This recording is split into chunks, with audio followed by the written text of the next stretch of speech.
What's going on, everybody? It's Ricky from Video Homicide, and today I finally get to talk about a movie that I've been hunting for years. I've heard about it for years. I've been putting it off since I bought it, and tonight I just said, you know what, screw it, man. I'm going to throw in video violence. And I recently picked this up at Odyssey Records. It also has Video Violence Part 2. It has a really good little interview with the director, which I watched, and I was actually almost as intrigued with that interview as I was with the film itself, just because it's a very low-budgety feeling kind of film, but like the director talks about that, and he kind of gives like a little bit of background. There's lots of outtakes and stuff, and I really like seeing that because you don't really get to see outtakes on these independent films often, unless you get like a store-bought copy. Like this is put out by Camp Motion Pictures, and I think I spent like $25 on these two films here, but it was so worth it, man. So worth it. It even says right here, too violent to rate.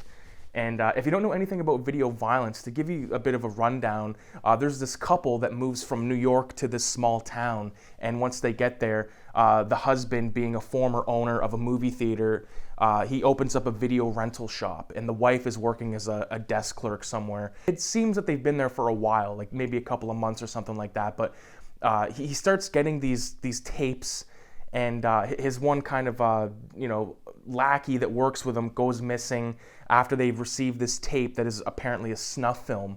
And our main guy, the owner of the video shop, goes to the cops, says, listen, man, I got this tape, blah, blah, blah. They go back to the shop, and of course the tape has been changed with like some weird shit, and like I said, the lackey is missing, and our store clerk is just like kind of racking his brain what's going on, and he's starting to feel a little crazy and shit like that, and the wife doesn't really believe him at first, but then she goes through her own stuff. But the kills in this movie are top notch. They're very ridiculous. They're I would say almost trauma-esque, but in a good way. Like I've said this before on the channel, I'm not a big fan of trauma films, but this kind of has like your early trauma vibes.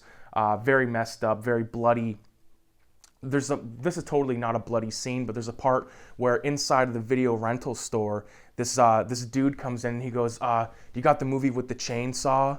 And the clerk's like, yeah. And he goes, and I'm thinking, oh, he's going to grab Texas Chainsaw Massacre, because in this video store, they're showing real films. You know what I mean? Like they're showing Friday the 13th Part 5. They're showing H.G. Lewis films, Gore Girls, a bunch of other random stuff like that. But this man comes and asks for the chainsaw film. The store owner, he grabs pieces.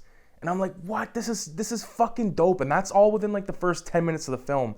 I'm like, okay, I'm on board with this movie, because when I put it in, it was kind of ridiculous, because it doesn't start off at the video store. It starts off at like this, I wouldn't say a surplus store, but almost like a place where you'd go and buy like work clothing, you know what I mean? And there's these two dudes working the store, and this woman comes in and she's like, can I try these on? And they say, yeah. And of course they're filming her, and then they go in, the one guy goes in and starts killing her with a baseball bat, and he looks at the camera and he goes, you're paying for the shirt this time, or it's coming out of your check.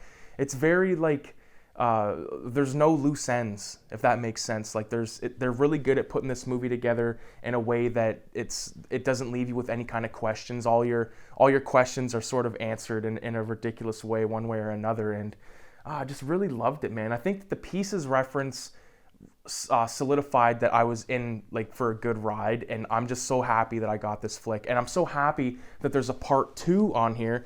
Even more happy, there's commentary tracks for both fucking movies with the director and people of the cast, even like the two people that are making these snuff films in this movie, because these people that work the video store, they keep getting these snuff films sent to them, and like they watch them, and then one way or another it gets erased or it gets lost or something like that.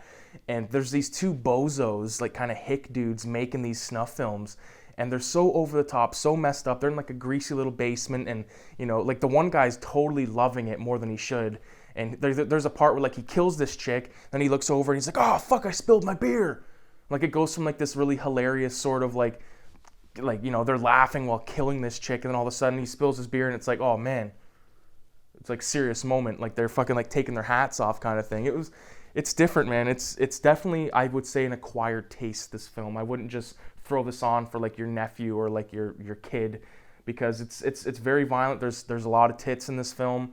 There's even like a thing that I'm a big fan of in movies is when there's like a fake movie within the movie, much like Demons.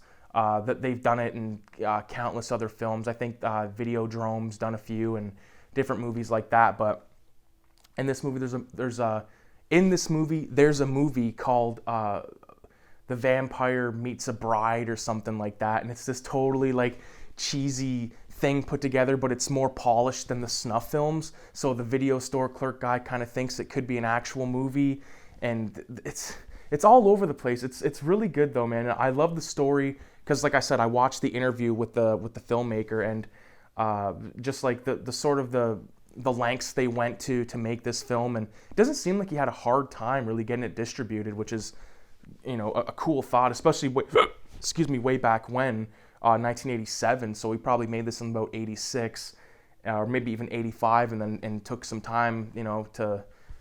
I'm pretty positive they didn't film this over the course of a fucking weekend, you know, but apparently they had to edit it within the course of, like, you know, fuck all hours, like 12 hours they had to edit this movie, which was crazy. But yeah, Video Violence is one of the best shot on video horror flicks. This is my first dive into shot on video horror, and I couldn't be more stoked for the genre, or for the, you know, for the subgenre, I guess you could say. I mean, I got a couple of other ones, like I got Ninja Zombie, which I believe was shot on 8mm, which I've yet to check out.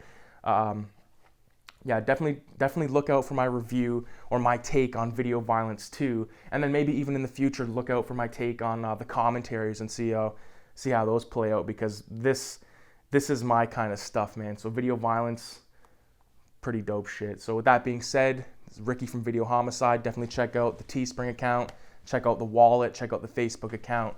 And with that being said, adios.